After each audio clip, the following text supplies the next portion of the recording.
Hello friends, this is your channel Sunrisers. तो देखिए, हमने PHE 09 के सारे यूनिट्स धीरे धीरे करके कवर कर रहे हैं। नेचर ऑफ लाइट हम ऑलरेडी कर चुके हैं, रिफ्लेक्शन भी कर चुके हैं, यूनिट 3 भी हम कर चुके हैं। तो आज का जो हमारा टॉपिक है वो है पोलराइजेशन ऑफ लाइट, यूनिट 4। अगर आपने ये तीनों चैप्टर्स नहीं देखे हैं तो डिस्क्रिप्शन बॉक्स में मैं इसका लिंक दे दूंगा, आप उन्हें जाकर देख सकते हैं। तीनों के इम्पॉर्टेंट टॉपिक्स मैंने कवर किए हैं जो कि प्रीवियस ईयर्स में बार बार पूछे गए हैं। तो आज का शुरू करते हैं पोलराइजेशन ऑफ लाइट बिना किसी देरी के। तो देखिए, ये जो चैप्टर है पोलराइजेशन ऑफ लाइट, तो देखिए लाइट का ही पोलराइजेशन जो है पॉसिबल है। ठीक है।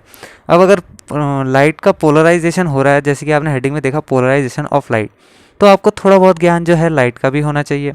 अब आपको पता होगा, यूनिट फर्स्ट में मैंने बताया है, जो लाइट जो है वो इलेक्ट्रोमैग्नेटिक वेव होती है। कौन सी वेव होती है? Electromagnetic wave. अब उसमें जो इलेक्ट्रिक और मैग्नेटिक वेव होती है वो कुछ इस टाइप से ट्रैवल करती है। ये देखिए, ये है आपका डायरेक्शन ऑफ प्रोपेगेशन, ये वाला। ये आपकी इलेक्ट्रिक फील्ड, ये मैग्नेटिक फील्ड। मतलब ये दोनों जो है एक दूसरे के परपेंडिकुलर होती हैं। मान लीजिए अगर ये आपकी डायरेक्शन ऑफ प्रोपेगेशन है, पेंसिल इधर की तरफ जा रही है, तो जो आपकी इलेक्ट्रिक फील्ड होगी वो यू करेगी, यू ऊपर की तरफ। और जो मैग्नेटिक फील्ड है वो साइड साइड से करेगी, इस तरीके से।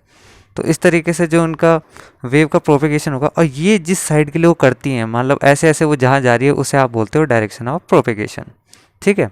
तो लाइट का यहाँ पे पोलराइजेशन करना है। और पोलराइजेशन अगर मैं आपको सीधी भाषा में बताऊँ तो पोलराइजेशन का मतलब होता है अनपोलराइज लाइट को पोलराइज लाइट में कन्वर्ट करना। ठीक है। तो हम पेपर से देखेंगे, पेपर में इस टाइप की डेफिनेशंस को किस टाइप से लिख कर आना है। तो चलिए इस चैप्टर को शुरू करते हैं। सबसे पहला टॉपिक है इसमें पोलराइजेशन।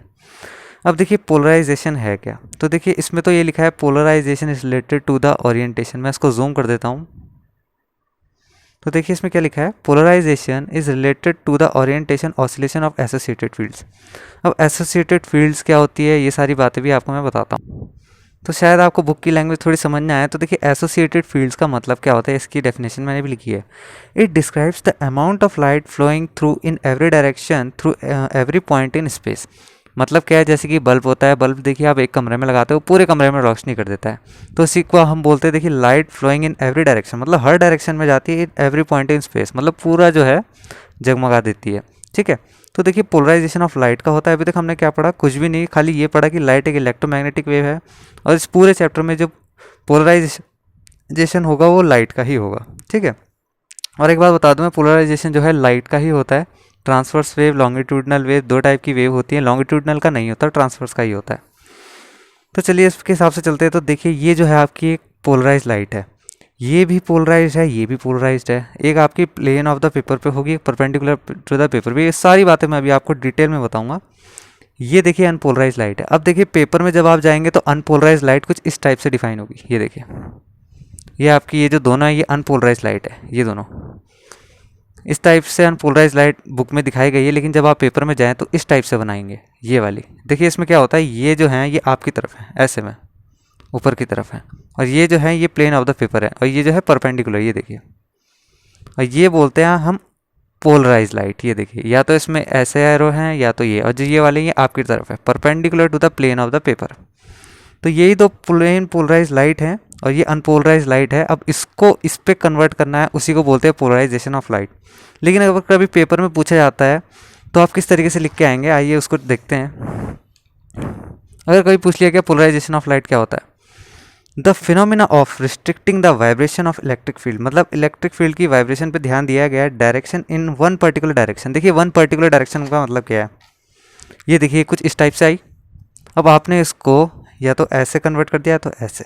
ठीक है। तो इन दोनों को प्लेन पोलराइजेशन, मतलब यहाँ से आपने यहाँ कर दिया। देखिए जरूरी नहीं है कि इसमें 1 2 3 4 5 6 7 8 7 8 ही हो, हर जगह से फैलती है पोलराइज लाइट। अनपोलराइज लाइट हर जगह से फैलती है, वो कुछ इस टाइप से होती है। ये मतलब हमें दिखेंगी भी नहीं, इतनी घनी होती हैं वो। ठीक है। तो इस टाइप से होती हैं, और इस टाइप से हमें दो प्लेन पोलराइज चाहिए।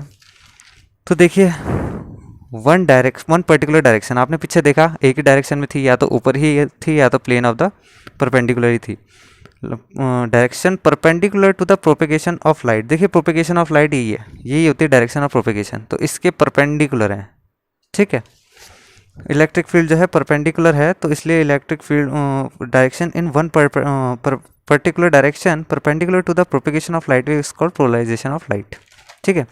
अगर आपको ये डेफिनेशन थोड़ी अजीब लगी तो आप इसको भी पढ़ सकते हैं। ये वाली भी सेम मीनिंग वही है।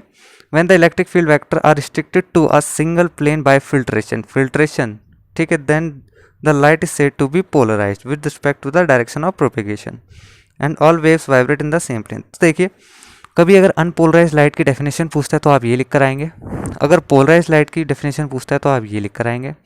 कुछ नहीं है, देखिए अनपोलराइज लाइट क्या है, हर जगह पे फैलती है। देखिए इसने ये यहाँ पे बोला है, the light waves in which the vibration of electric field vectors are distributed in all possible direction.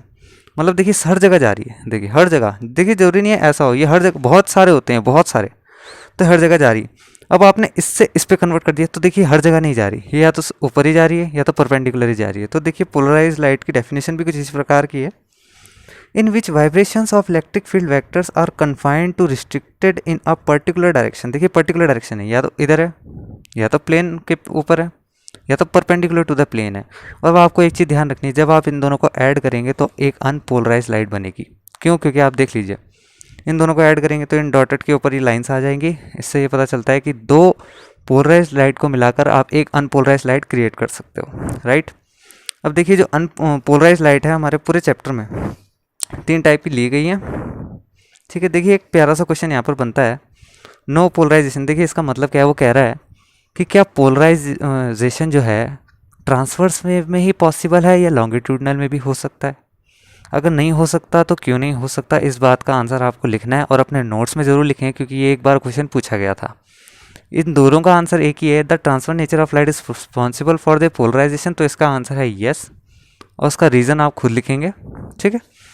तो 3 चीज़ें देखिए, अब 3 पोलराइज लाइट यहाँ पे डिस्कस की गई है, एक लीनियर हो गई आपकी, एक सर्कुलर हो गई और एक इलिप्टिकल हो गई। तो देखिए डिफाइन करने के लिए अभी तक पूछा नहीं है इग्नू ने कि डिफाइन करो कि ये वाली लाइट क्या करती है, ये वाली लाइट क्या करती है, ये वाली लाइट क्या करती है। तो सिंपली मैं आपको बताऊँ, लीनियर पोलराइजेशन आपको पता चल रहा है लीनियर, तो देखिए ये लीनियरली जा रही है, मतलब एक ऐसी आपकी डायरेक्शन ऑफ प्रोपेगेशन होगी तो ये लीनियरली जाएगी यूँ, जैसे ये है। देखिए ये भी एक लीनियर पोलराइज लाइट है। अब सर्कुलर पोलराइज लाइट देखिए एंगल में जा रही है, पूरा सर्कल बना के यू में इस तरीके से जा रही है, ठीक है।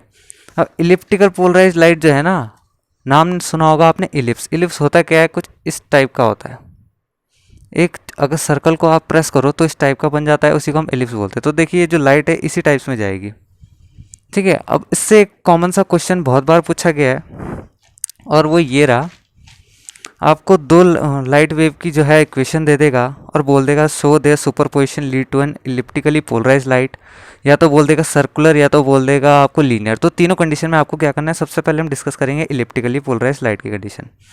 तो हमने क्या किया, let us consider 2 linearly polarise light waves of unequal amplitudes and having an arbitrary phase difference phi are superimposed. To analyse this mathematically we write the scalar part of the given. अगर आपको पता नहीं तो ये scalar part है, ये देखिए vector लगा हुआ तो ये वेक्टर पार्ट है और ये स्केलर पार्ट है, तो हमें खाली यही लेना है, ये नहीं लेना, ठीक है। तो दोनों पार्ट का हमने देखिए स्केलर पार्ट उठाया, वेक्टर पार्ट नहीं उठाया, इसको छोड़ दिया है, और वेक्टर पार्ट नहीं उठाया तो इसके ऊपर से भी हमने वेक्टर हटा दिया है, प्लस दूसरी वाली इक्वेशन पे हमने फाई जो है ऐड किया है, क्योंकि फाई जो है आपका फेज डिफरेंस को दर्शाता है।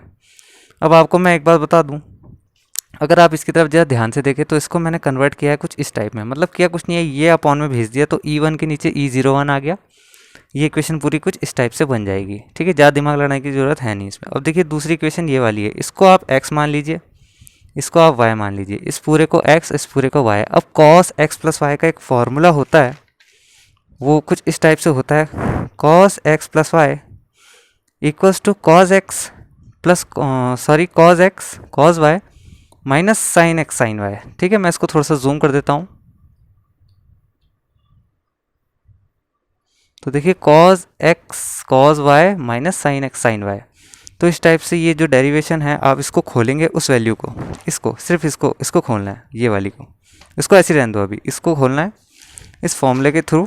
जो मैथ्स के नहीं है उन्हें थोड़ी सी दिक्कत हो रही होगी, तो दिक्कत वाली बात नहीं है, खाली cos x ये पूरा जो टर्म है इसको x की जगह रखा है और ये जो फाई था इसको y की जगह रखा, बस। अब इसको खोला, अब जरा आप ध्यान से देखो, ये जो वैल्यू है ये E1 E01 की वैल्यू है, ये देखिए E1 E0 की वैल्यू की क्या थी, cos kz minus omega T, इसकी वैल्यू भी क्या है kz माइनस ओमेगा टी। तो इसकी जगह हमने E1 रख दिया, cos फाई का cos फाई वैसी आ गया, बाकी सारी चीज़ वैसी आ गई। अब आप इसको इधर ले आइए, इसको इधर ले आएंगे तो देखिए अब यहाँ पर क्या बचा, माइनस साइन के z minus omega t sine phi. पूरा बुक का प्रोसेस है, कोई भी नेट से नहीं दिखा गया, पूरा बुक का प्रोसेस है, यही है पूरा बुक में, बस उसमें बहुत शॉर्ट में बताया गया, मैं आपको लॉन्ग में बताता हूँ। अब देखिए यहाँ क्या है, साइन थीटा, मान लीजिए साइन थीटा है, अब इसको आप थीटा मान लीजिए थोड़ी देर के लिए।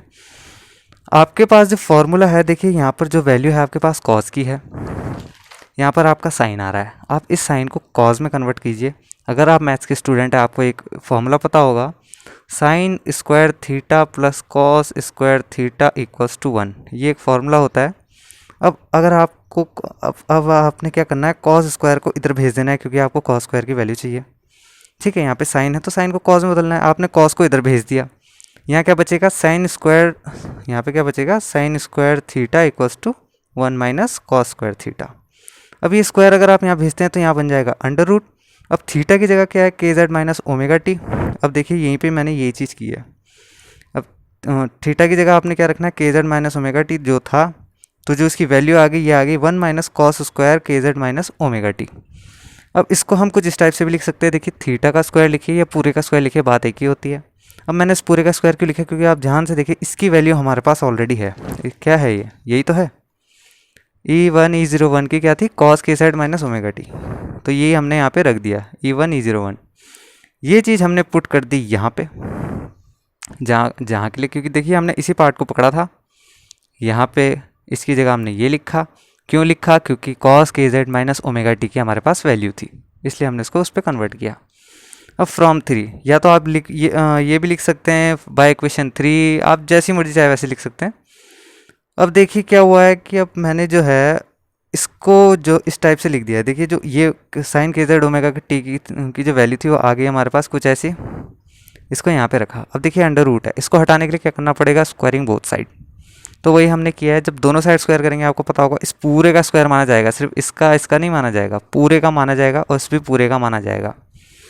स्क्वायरिंग करी बोथ साइड, अब बोथ साइड स्क्वायरिंग करके हमें मिला क्या, इसका अंडर रूट हट जाएगा, इन दो का होल स्क्वायर आएगा। अब आपको पता है a square minus b square, मतलब sorry a minus b square का यहाँ फॉर्मूला लगेगा, जो कि क्या होता है, a square plus b square minus 2ab। देखिए ये ए है ये बी है, a square plus b square minus 2ab, ये इसका पूरे का स्क्वायर खोला है मैंने, ठीक। अब दूसरे का स्क्वायर अगर आप देखें तो इससे क्या है, ज़्यादा फर्क नहीं पड़ेगा, अंडर रूट कट जाएगा, माइनस कट जाएगा, स्क्वायर में माइनस नहीं होता, और अंडर रूट भी कट जाएगा स्क्वायर से, बचेगा क्या बाहर, साइन थीटा, और साइन थीटा क्या हो जाएगा, स्क्वायर हो जाएगा, क्योंकि ये पूरे का स्क्वायर था। बस यही है। अब देखिए जब आप इस साइन स्क्वायर थीटा को अंदर वाले से इंटू करेंगे तो आपके पास एक चीज़ कॉमन आएगी, E1 E01 E1 E01 sine square cos square. अब आप एक फॉर्मूला बताइए, यही वाला फॉर्मूला यहाँ पे भी लगेगा, sine square theta plus cos square theta is equals to 1। मैंने क्या किया, इसको इससे मल्टीप्लाई किया, इसको इससे मल्टीप्लाई किया, क्योंकि देखिए ब्रैकेट के अंदर है, ब्रैकेट के अंदर वाली संख्या ब्रैकेट के बाहर वाले से मल्टीप्लाई होगी, तो इसको मैंने जब दोनों से मल्टीप्लाई किया तो ये वाला जो टर्म है उसको इसके साथ कंपेयर कर दिया, इन दोनों को मैंने यहाँ पे लिख दिया, E01 इन दोनों से कॉमन ले लिया, और जो बचा कॉस स्क्वायर थीटा, क्योंकि इसके भी बाहर स्क्वायर है और ये भी स्क्वायर में था, तो इन दोनों को मैंने इक्वल ले लिया, मतलब कॉमन ले लिया।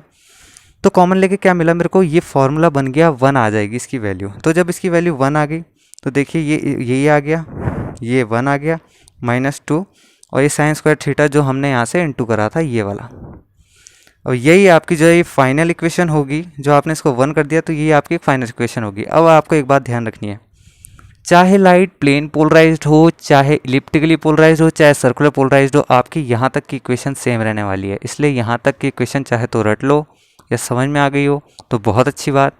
अगर देखिए कभी कभार क्या होता है, इग्नू इसको चेंज करके दे देता है, तो अगर आप रटोगे तो शायद दिक्कत हो सकती है, इसलिए आपको रटना नहीं है। किया कुछ नहीं है मैंने, खाली सबसे पहले स्केलर पार्ट्स लिए, जो छोटी इक्वेशन थी उसकी वैल्यू निकाल दी, बड़ी इक्वेशन जो थी उसको कॉस के फॉर्मूले से खोल दिया। जब मैंने इसको खोला तो इसकी जगह यहाँ पर वैल्यू डाल दी, उसके बाद क्या करा, इसको इक्वल्स टू में ले लिया, इस साइन को कॉस थीटा में कन्वर्ट किया। अगर मान लीजिए आपके पास ये जो इक्वेशन है साइन में होती, तो आपको क्या करना था, यहाँ पर अगर कॉस होता तो कॉस को आपको साइन में करना था, मतलब जिसकी वैल्यू आपके पास छोटी इक्वेशन की है आपको उस पर कन्वर्ट करना है, ठीक है। तो देखिए कॉस की वैल्यू मेरे पे थी, इसलिए मैंने साइन से कॉस पे कन्वर्ट कर दिया बाय द फॉर्मूला। अब कुछ नहीं किया है, जब ये अंडर रूट आएगा, जो कि ऑब्वियसली आएगा किसी भी इक्वेशन के लिए करो, तो यहाँ से स्क्वायर कट जाएगा, स्क्वायर करना है क्योंकि अंडर रूट को हटाने के लिए सिर्फ एकमात्र इलाज है, वो है स्क्वायर करना। ऐसे करके इक्वेशन लाई। अब देखिए केसेस बनते हैं। अब अगर आपको प्लेन पोलराइज लाइट चाहिए, जो आपको फाई है, फाई क्या है, एंगल, उसको रखना पड़ेगा 2n पाई। n क्या है आपका 1 2 3 4 5, ठीक है। तो जब 1 रहेगा तो 2 पाई आएगा 2, अगर प्लेन पोलराइज लाइट चाहिए तो। पर अभी क्वेश्चन में क्या पूछा गया है हमसे, इलिप्टिकली पोलराइज। तो पहले मैं आपको इलिप्टिकली पोलराइज के लिए बताता हूँ। जब फाई जो है 2n+1 π/2 होगा, n की जगह आप 0 1 2 3 भी रख सकते हैं। 0 क्यों बोला मैंने, क्योंकि देखिए जब आप n की जगह 0 रखेंगे तब भी π/2 आ रहा है, और π/2 क्या होता है 90। तो देखिए 90 की वैल्यू, अब अगर फाई की जगह हम रखते हैं π/2, अब देखिए cos 90 की वैल्यू क्या होती है 0, sin 90 की वैल्यू क्या होती है 1। तो देखिए जब हम 90 रखेंगे तो ये पूरा जो है आपका 0 हो जाएगा, और जो साइन है ये पूरा 1 हो जाएगा। अब आपको एक बात ध्यान रखनी है, सर्कुलरली पोलराइज चाहिए या इलिप्टिकली पोलराइज चाहिए, एंगल तो सेम रहेगा, बट एक कंडीशन रहेगी, जब आपको इलिप्टिकली पोलराइज चाहिए तो ये नीचे के दोनों टर्म है इक्वल नहीं होने चाहिए। अगर ये इक्वल हो गए तो ये ऐड हो जाएंगे। जैसा कि आप लोग जानते हैं जब भी हम लोग करते हैं तो क्या करते हैं, देखिए a² + b² अगर है और नीचे अगर c² है दोनों के, तो ये क्या होता है, दोनों ऐड हो जाते हैं। हम इसको कुछ इस टाइप से लिखते हैं a + b² / c²। अब अगर इक्वल्स टू में 1 है तो ये सर्कल की इक्वेशन बन जाएगी, ठीक है। इसी टाइप से नीचे के दोनों इक्वल नहीं होने चाहिए, अगर इक्वल हो गए तो आपकी वही जो लाइट है वो सर्कुलरली पोलराइज के लिए सेटिस्फाई हो जाएगी, अदरवाइज इलिप्टिकली पोलराइज मिलेगी, इक्वल नहीं होने चाहिए, ठीक है। अब देखिए अगर E01 E02 के इक्वल हुआ, मतलब ये नीचे वाले दोनों टर्म अगर इक्वल होते हैं तो emergent light will be circularly polarise, जो कि मैंने आपको बताया। अगर इक्वल नहीं है तो emergent light will be elliptically polarise. तो यही चीज़ है, इक्वल नहीं होने चाहिए इलिप्टिकल की, क्योंकि देखिए क्वेश्चन में बात ही उसने अभी हमसे क्या करी थी कि इलिप्टिकली पोलराइज शो करनी है आपको। तो देखिए इसलिए मैंने इक्वल टू नहीं लिखा है, ये आपको लिख कर आना है जब वो इक्वल, जब आपको इलिप्टिकली बोलेगा। अगर आपको बोलता है सर्कुलरली पोलराइज लाइट, सब कुछ सेम रहेगा, बस आपको ये लाइन ऐड कर देनी है कि E01 E02 के इक्वल है, बस बाकी यही चीज़ रहेगी सब कुछ, बस इसके नीचे क्या करना है E01 E02 के इक्वल है। फिर आप जब आप इसको सॉल्व करेंगे तो E2 + E1 का स्क्वायर, और ये दोनों नीचे तो क्या हो गए सेम है, तो ऐड होके यहाँ 1 से मल्टीप्लाई हो जाएंगे। तो E01 E02 आप जो भी लिखना चाहें, ये एक सर्कुलर की इक्वेशन बन जाती है, जिस पे क्या लिखा होता है x² + y² = a²। ये एक सर्कुलर की इक्वेशन बन जाती है। तो इसी के साथ आपको जो ये वाला क्वेश्चन है ख़त्म होता है, और ये क्वेश्चन 4 to 5 मार्क्स का आता है। अगर आता है तो आप इसे छोड़ना मत, ये बहुत ही प्यारा सा क्वेश्चन है, कुछ नहीं किया है, खुद देखो, 1-2 बार इस वीडियो को देखो, आपको सब कुछ समझ में आ जाएगा।